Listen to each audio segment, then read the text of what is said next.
నమస్తే. ఉత్తరప్రదేశ్‌లో యోగి సర్కార్ సంచలన నిర్ణయం తీసుకుంది.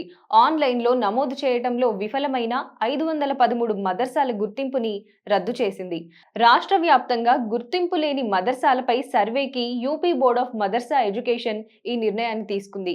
ఈ మదర్సాల్లో కొన్ని బోర్డుకు సంబంధించిన పోర్టల్‌లో తమ వివరాలను నమోదు చేయటంలో విఫలమయ్యాయి. మరికొన్ని వివిధ కారణాలతో రద్దు చేసినట్లు తెలిపింది. యూపీ వ్యాప్తంగా దాదాపుగా 25,000 మదర్సాలు ఉండగా వీటిలో 16,500 మదర్సాలు యూపీ బోర్డ్ ఆఫ్ మదర్సా ఎడ్యుకేషన్‌కు అనుబంధంగా నడుస్తున్నాయి.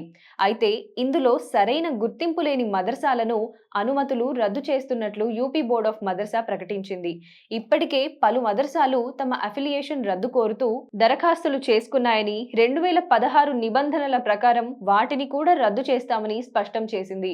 యూపీ మదర్సా బోర్డు ప్రతిపాదనపై all India Muslim personal law board సభ్యుడు మౌలానా ఖలీద్ రషీద్ ఫరంగి మహాలి స్పందిస్తూ, ఇలా రద్దయిన మదర్సాలు ఇక మూసేస్తామని కాదు, అవి ఇతర మదర్సాల మాదిరిగా సొసైటీ లేదా ట్రస్ట్ ఆధ్వర్యంలో కొనసాగుతాయని తెలిపారు. నమస్తే. Stay tune to Bharatavarsha for more updates. జై హింద్, జై భారత్.